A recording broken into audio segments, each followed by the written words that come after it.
Good morning students. आज हम लोग chapter number 9 gravitation, 9th standard का साइंस का चैप्टर नंबर 9 ग्रेविटेशन पढ़ने वाले हैं। आप सभी ने सुन रखा होगा ये वर्ड क्या होता है ग्रेविटेशन, कभी ना कभी तो सुन रखा होगा, है ना। अब चलिए थोड़ा पीछे चलते हैं टाइम में। एक बार क्या हुआ, एक बहुत ही महान साइंटिस्ट आइजैक न्यूटन एक गार्डन में बैठे हुए थे और फिर उन्होंने एक पेड़ के नीचे, जस्ट एक एप्पल ट्री के नीचे बैठे हुए थे। उन्होंने क्या देखा, एक एप्पल टूट करके नीचे गिरा। ओके, जब एप्पल टूट करके नीचे गिरा तो नॉर्मली लोग क्या करते हैं, उठाते खाते और खुश रहते इस बात के लिए कि चलो एप्पल मिल गया, आज बहुत अच्छा, हो सकता है एक और तोड़ने की कोशिश करें। बट आइजैक न्यूटन एक बहुत ही अलग सोच और अलग तगड़े लेवल के इंसान थे, one of the greatest scientist है। सो उन्होंने सोचा कि ये एप्पल नीचे क्यों गिर रहा है, बराबर, ये एप्पल ऊपर क्यों नहीं जा रहा है, टूटा और ऊपर क्यों नहीं चला जा रहा है। पॉसिबल है सोचना ऐसा कि हाँ भाई टूटा और ऊपर चला गया, लेकिन नहीं हो रहा है ऐसा, है ना। जैसे ही टूटा नीचे की ओर गिरा, जैसे कि ये मार्कर है, इसको मैं यहाँ पे पकड़ के रखा हूँ, सपोज ये एप्पल है, मैंने पकड़ के रखा है और जैसे ही मैंने इसे छोड़ा ये नीचे की ओर गया, है कि नहीं। सो ये नीचे की ओर क्यों जा रहा है, उन्होंने ये सोचा। पर मैं होते क्या करते हैं, एप्पल उठाते साफ करते खाते। उन्होंने सोचा ये एप्पल ऐसे नीचे की ओर क्यों गिर रहा है, या फिर वो एप्पल वहीं पे टूट के रुक क्यों नहीं जा रहा है ना। वहीं पे टूट कर रुक जाना चाहिए, ऐसे छोड़ा, अभी मैं छोड़ूंगा तो पक्का नीचे आएगा, लेकिन छोड़ा और टूटा तो वहीं पे एप्पल नीचे ऊपर ही लटक के क्यों नहीं रहे, ऊपर भले ना जाए, वहीं पे क्यों नहीं रहा। मतलब उन्होंने सोचा कि कुछ एक ऐसा फोर्स है जो कि हमें नीचे की ओर खींच रहा है, हर एक चीज को ग्राउंड की ओर, सरफेस की ओर नीचे खींच रहा है, बराबर। तो यहाँ से फिर उन्होंने काफी ज्यादा इसके बारे में रिसर्च किया, पता किया, फिर धीरे धीरे धीरे धीरे उसको और ज्यादा एक बेटर एक पिक्चराइज करके दुनिया के सामने रखा कि no, this there is a force जो कि हमें नीचे की ओर अट्रैक्ट करता है और that force is known as gravitation. That force is known as gravitation. क्या होता है ग्रेविटेशन, और इस चैप्टर में हम लोग उसी के बारे में पढ़ने वाले हैं। तो सबसे पहले हम लोग इस चैप्टर का पढ़ेंगे इंट्रोडक्शन। फटाफट मैं आपको एक ओवरव्यू दे देता हूँ क्या क्या होने वाला है इस चैप्टर में। इंट्रोडक्शन के बाद हम लोग पढ़ेंगे universal law of gravitation, universal law of gravitation. फिर उसके बाद हम लोग पढ़ेंगे फ्री फॉल। फ्री फॉल में हम लोग पढ़ेंगे एक्सेलरेशन ड्यू टू ग्रेविटी। हम लोग क्या पढ़ेंगे, एक्सेलरेशन ड्यू टू ग्रेविटी, जिससे हम लोग स्मॉल जी का वैल्यू, यानी अर्थ पे जो ग्रेविटी लग रही है उसका भी वैल्यू हम लोग निकालेंगे, स्मॉल जी का वैल्यू हम लोग निकालेंगे। फिर उसके बाद हम लोग पढ़ेंगे यहाँ पर वेट और मास, और फिर हम ये समझेंगे कि वेट और मास में डिफरेंस क्या होता है, वो भी हम लोग समझेंगे। वेट एंड मास के बाद हम लोग वेट और मून भी निकालेंगे कि अलग अलग जगह पे हमारा वेट क्या निकलेगा, मास सेम रहेगा, चलो बताऊंगा आगे। सो वेट एंड मास के बारे में पढ़ेंगे। फिर हम लोग पढ़ेंगे प्रेशर, क्या होता है प्रेशर, प्रेशर और प्रेशर इन लिक्विड, जिसको हम लोग बायोएनसी भी कहते हैं, बायोएनसी के बारे में भी हम लोग पढ़ेंगे क्या होता है। एंड लास्ट में हमारा बहुत इंपॉर्टेंट आर्किमिडीज प्रिंसिपल के बारे में भी हम लोग पढ़ेंगे, आर्किमिडीज प्रिंसिपल। ओके,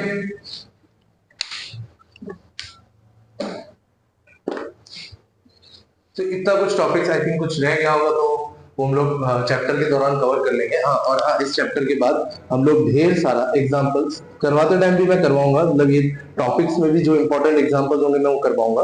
और फिर लास्ट में चैप्टर के जो इंपॉर्टेंट एग्जांपल्स है, टेक्स्ट बुक के क्वेश्चन है, टेक्स्ट बुक के एनसीईआरटी के जो इंडेक्स क्वेश्चन है, एक्सरसाइज क्वेश्चन है, सब हम लोग सॉल्व करेंगे एक एक करके, और अच्छे से एक्सप्लेन मैं करूंगा आप लोगों को कि क्या कैसे करना है। और उसके साथ साथ मैं कुछ मटेरियल भी आपको दूंगा जो कि आपको प्रिपरेशन के लिए, डाउट्स के लिए एक तरीके का आपका होमवर्क रहेगा, और फिर एक बार उतना कर लो आप तो ये चैप्टर आपका फुल्ली प्रिपेयर्ड।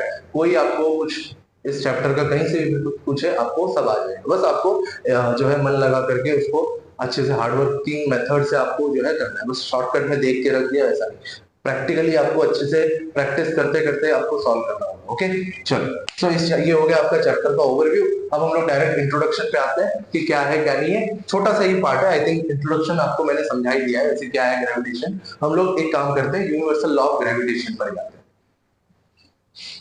बिठा देता हूँ मैं फटाफट, फिर मैं आपको यूनिवर्सल लॉ ऑफ ग्रेविटेशन बताता हूँ।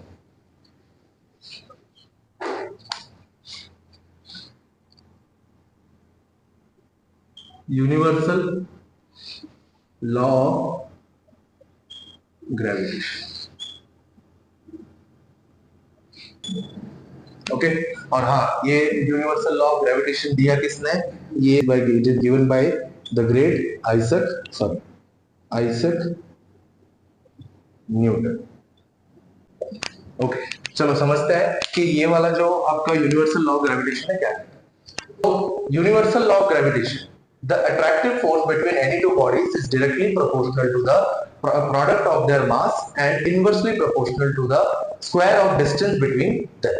अब इसका मीनिंग क्या होगा? चलो मानकर हम लोग यहाँ पर क्या कर रहे हैं, अट्रैक्टिव फोर्स, फोर्स के बारे में हम लोग निकाल रहे हैं कि क्या है फोर्स। तो फोर्स दो ऐसे ऑब्जेक्ट जिनके कुछ मास हो, जैसे यहाँ पर एक ऑब्जेक्ट m1 मास का है और एक ऑब्जेक्ट m2 मास का है। अब इन दोनों के बीच में क्या होगा, अट्रैक्टिव फोर्स लगेगा, इन्होंने बता दिया। उसको कैसे कैलकुलेट करेंगे, तो यहाँ पर इन्होंने सिंपल बताया कि इसका जो इन दोनों का जो मास है, अगर उसका हम लोग प्रोडक्ट करेंगे, so that will be directly proportional to the attractive force. यानी कि अगर मैं यहाँ पर force is directly proportional to m1 m2 ऐसा लिखूं तो चले, इन्होंने ये कहा। फिर दूसरी बात इसमें क्या है कि inversely proportional to the square of distance between, यानी कि ये जो फोर्स होगा, ये फोर्स यहाँ पर लिख देता हूं, ये जो फोर्स होगा ये inversely proportional to the square of distance between them. अब डिस्टेंस कैसे पता करते हैं? डिस्टेंस का ये मत सोचना कि इस पॉइंट से लेकर के इस पॉइंट तक का डिस्टेंस, नो, डिस्टेंस हमेशा हम लोग सेंटर टू सेंटर निकालते हैं। यानी ये जो बॉडी होगा, इसका जो सेंटर दूसरी वाली बॉडी के सेंटर तक का जो डिस्टेंस है, उसको हम लोग बोलते हैं इन दोनों के बीच का डिस्टेंस, जिसको हम लोग लिखेंगे d, और स्क्वायर ऑफ डिस्टेंस यानी inversely proportional to the square of distance. I hope दिख रहा होगा अच्छे से, मैं एक बार चेक कर लेता हूं। Okay so force into 1/d²। अगर मैं इन दोनों चीजों को कंबाइन करके लिखूं तो मैं ऐसे लिख सकता हूं कि force is directly and indirectly proportional to the m1 m2 यानी product of m1 m2 and d का स्क्वायर, बराबर। तो इन्होंने ये बात कही कि कोई भी दो ऑब्जेक्ट, यानी कि इन दोनों के बीच में क्या होगा, अगर इन दोनों का कुछ मास है तो इन दोनों के बीच में एक अट्रैक्टिव फोर्स होगा। वो किसके बराबर होगा? वो बराबर होगा, मतलब बराबर नहीं, the force will be directly proportional to the product of their masses and inversely proportional, ये यहां से लेके यहां तक का जो डिस्टेंस हमने मान लिया d है, तो inversely proportional to the square of distance. I hope पता चल रहा होगा। तो ये बात उन्होंने समझ में आई। चलो एक बार फिर से, the attractive force between any two bodies is directly proportional to the product of their masses and inversely proportional to the square of distance between them, बराबर। अब यहां पर इन्होंने प्रोपोर्शनलिटी साइन बताने के लिए क्या किया कि F is equals to capital G m1 m2 upon d का स्क्वायर, ये लिखा। प्रोपोर्शनलिटी साइन हटाना था तो हमने यहाँ पर एक कांस्टेंट ऐड किया which is your capital G।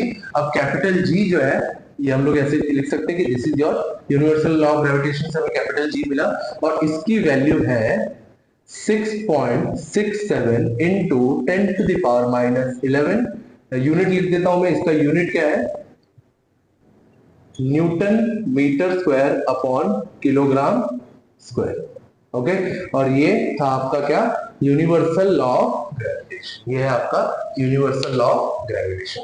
एक बार फिर से, यूनिवर्सल लॉ ऑफ ग्रेविटेशन का मतलब क्या हुआ, the attractive force between any two bodies is directly proportional to the product of their masses and inversely proportional to the square of distance between them.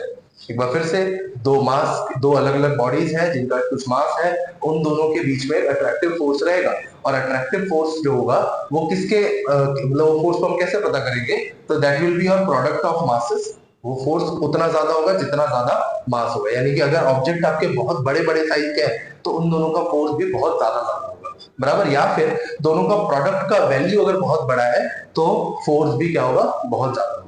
लेकिन d का square inversely proportional है, यानी कि जितना ज्यादा उनके बीच में डिस्टेंस होगा उन दो ऑब्जेक्ट्स के बीच में, वहां पर उनका फोर्स उतना ही कम हो जाएगा। यानी कि ग्रेटर अट्रैक्टिव, ज्यादा अट्रैक्टिव फोर्स के लिए हमें एक तो ये जो प्रोडक्ट का वैल्यू है m1 m2 का वो बहुत बड़ा चाहिए, यानी बहुत मल्टीप्लाई आपस में करने से एक बहुत बड़ा वैल्यू आना चाहिए, और ये जो बीच का डिस्टेंस है वो बहुत कम होना चाहिए।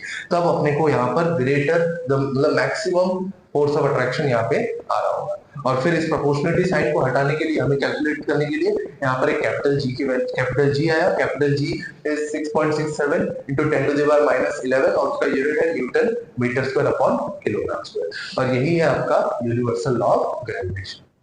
आई होप समझ में आ रहा होगा क्या करना था। कोई डाउट? अगर डाउट हो तो फिर आप प्लीज कांटेक्ट करिएगा कमेंट सेक्शन में। आप कहीं भी मतलब नंबर वगैरह व्हाट्सएप से भी, मैं आपको व्हाट्सएप नंबर भी डिस्क्रिप्शन में डाल के रखूंगा, वहां भी आप देख सकते हैं।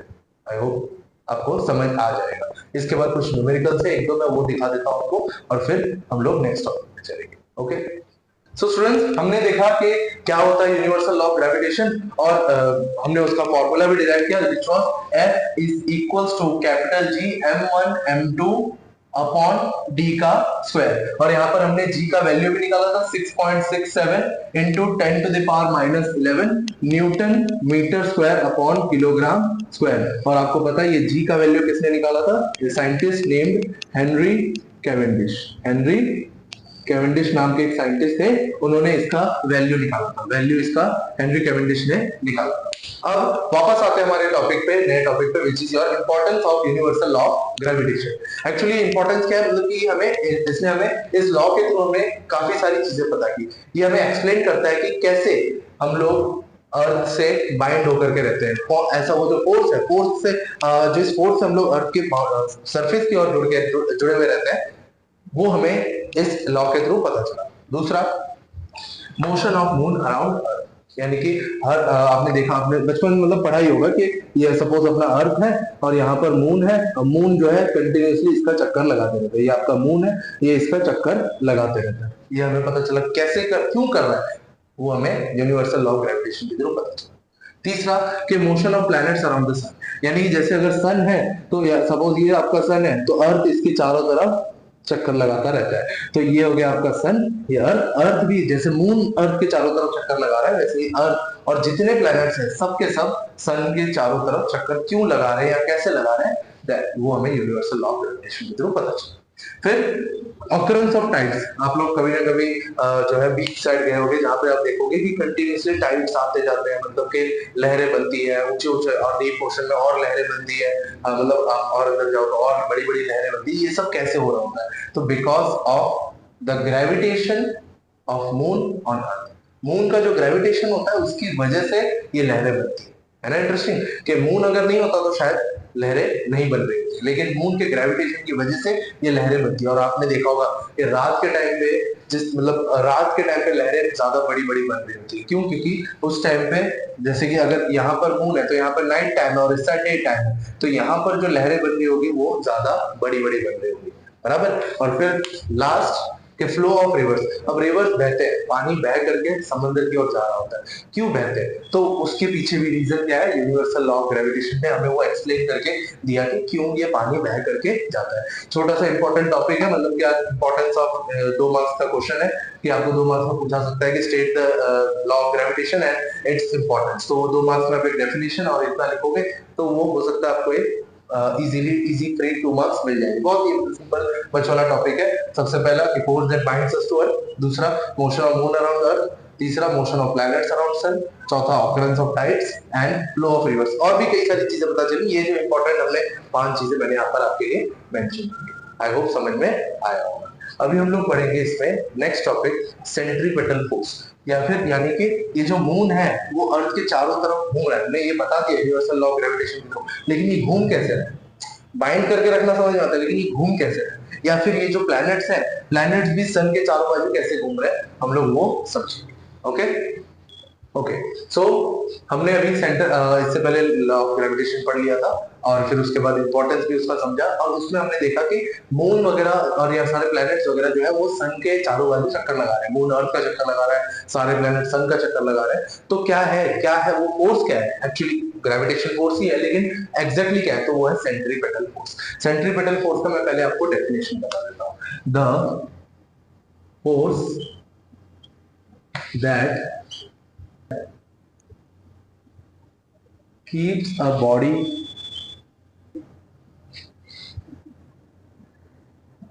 moving along a circular path acting towards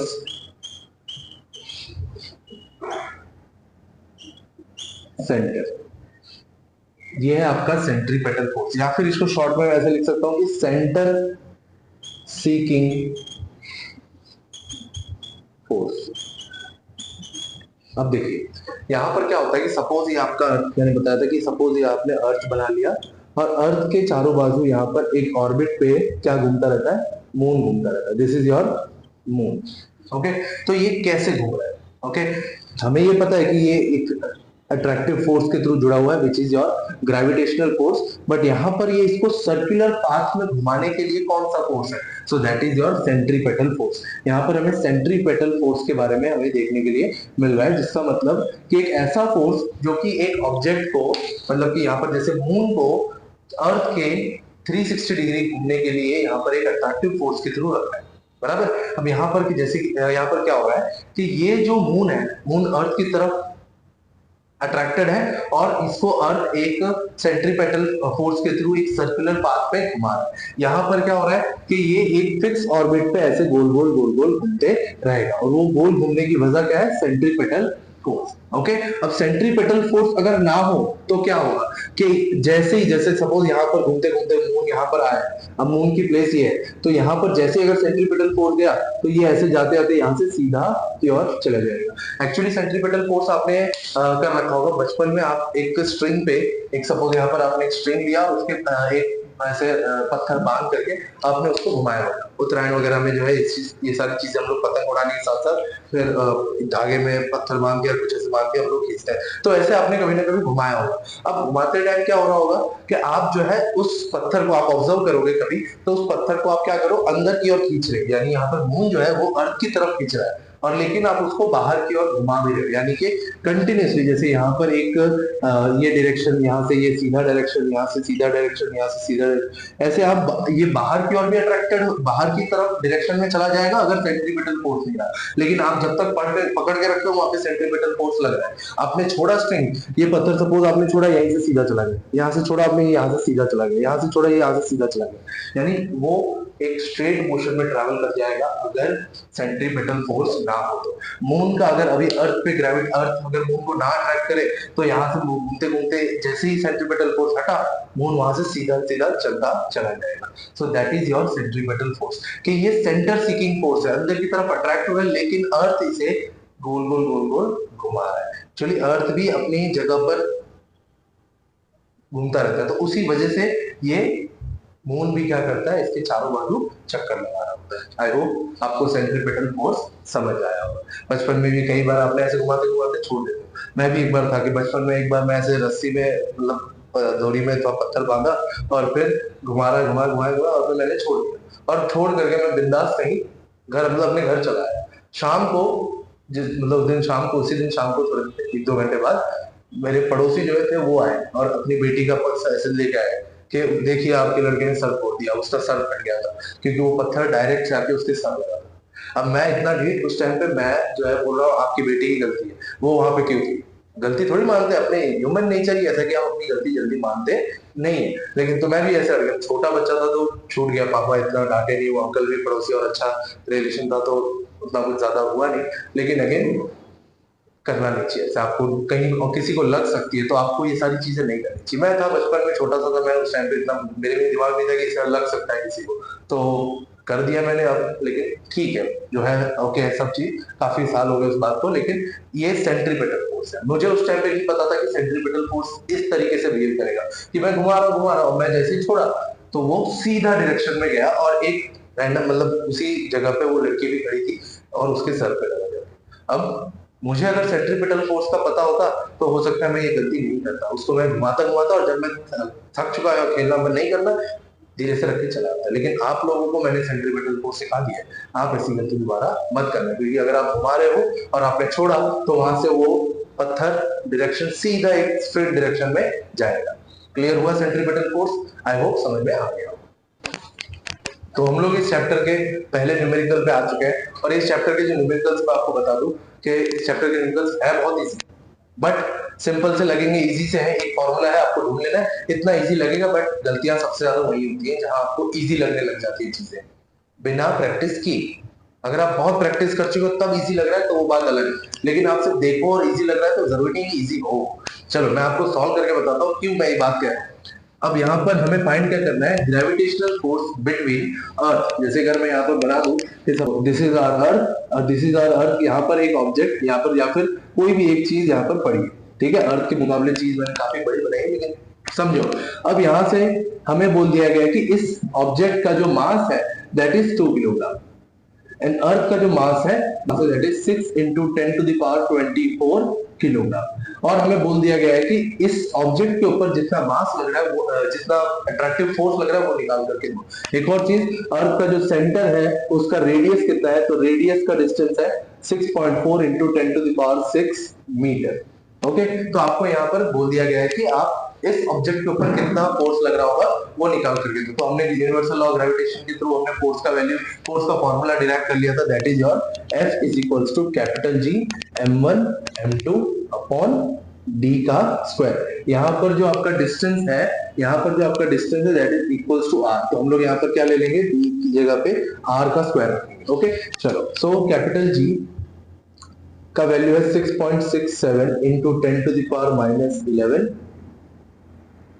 11, mass of earth कितना है 6 into 10 to the power 24 into mass of object 2 kilogram divided by distance का square that is your 6.4 into 10 to the power 6 का स्क्वायर। अब बताओ आपको ये calculations करना है, सिर्फ मल्टीप्लाई करना है, डिवाइड करना है, बट यहाँ पर वही सबसे ज्यादा गलतियां हो जाती हैं जब आपको इतने सारी चीजों को मल्टीप्लाई करना है फिर बाद में डिवाइड करना है, तो मिस्टेक्स होना बहुत ज्यादा हो जाता है। बट अगेन आपको बहुत फोकस के साथ काम करना पड़ेगा, क्योंकि मिस्टेक्स हम ये बोल देते हैं कि सर हो जाता है तो सर नहीं मानने वाले, मैं नहीं मानने वाला, आपको सॉल्व अच्छे से करना पड़ेगा, राइट। तो आपको अच्छे से सॉल्व करना पड़ेगा, केयरफुली हर चीज को मल्टीप्लाई एंड डिवाइड अच्छे से करना होगा, वरना क्या होगा कि ये सारा किया गया है आपका मार्क्स, हाफ मार्क्स, आंसर गलत, सब चीज किया आंसर गलत, थोड़े मार्क्स कट जाएंगे आपको। पूरा आपने एफर्ट 100% लगाया तो आपको मार्क्स 100% मिलेगा, राइट। सो एफर्ट्स को बहुत फोकस के साथ लगाना। जैसे कि यहाँ पर सबसे पहले कैलकुलेशन हम क्या करेंगे, एक्सपोनेंट्स को सॉल्व कर देंगे, इसको भी स्क्वायर करेंगे तो ये क्या बन जाएगा 10 to the power 6 into 2 12। चलो मैं एक बार लिख देता हूँ 6.67 into 6 into 2 into 10 to the power 24 multiply by 10 to the power minus 11 divided by, अब देखो 6.4 का स्क्वायर में 6.4 into 6.4 multiply by 10 to the power 12।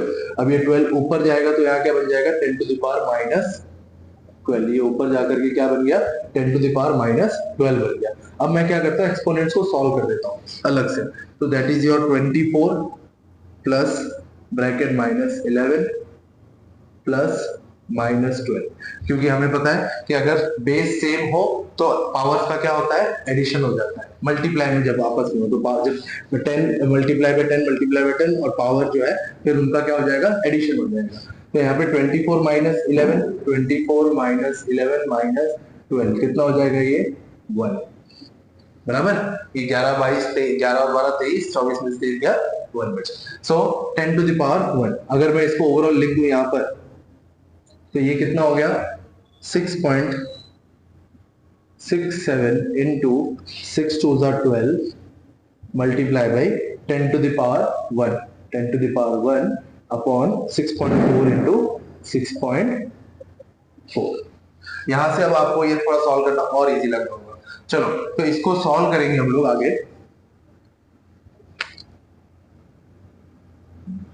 इसको सॉल्व करेंगे आगे। तो ये वैल्यू क्या बन जाएगा आपका, मानकर चलो हम लोग ये 1 को इससे मल्टीप्लाई कर देते हैं तो ये क्या बन जाएगा 66.7 into 12 अपॉन 6.4 into 6.4। तो इसको जब आप सॉल्व करोगे तो आपका आंसर कितना आएगा 19.5 इसका आंसर आएगा। मैंने तो डायरेक्ट लिख दिया आंसर ऑलरेडी सॉल्व, लेकिन आपको अच्छे से इसको सॉल्व करना है। आपको क्या मिलेगा 19.5, और हाँ यूनिट लगाना मत भूलना न्यूटन, क्योंकि हम लोग फोर्स पता कर रहे हैं तो यहाँ पे कितना फोर्स लग रहा है 19.5 न्यूटन का फोर्स लग रहा है। आई होप आपको समझ में आ गया होगा। कि हम लोग कैसे ये कैलकुलेशन करने वाले हैं। देखो यहाँ पर मैंने एक्सपोनेंट तो कर दिया और डायरेक्टली मैंने आंसर लिख दिया, बट आपको 66.7 को 12 से मल्टीप्लाई करो, डिवाइड बाय 6.4 का स्क्वायर से डिवाइड करो आप, फिर आपको ये आंसर मिलेगा। तो यहीं पर सारा गड़बड़ होता है। यहाँ पर अगर आप फोकस नहीं रखे और जल्दी जल्दी करने में कुछ छोटा सा मिस्टेक किया, ये आंसर गलत हो जाएगा।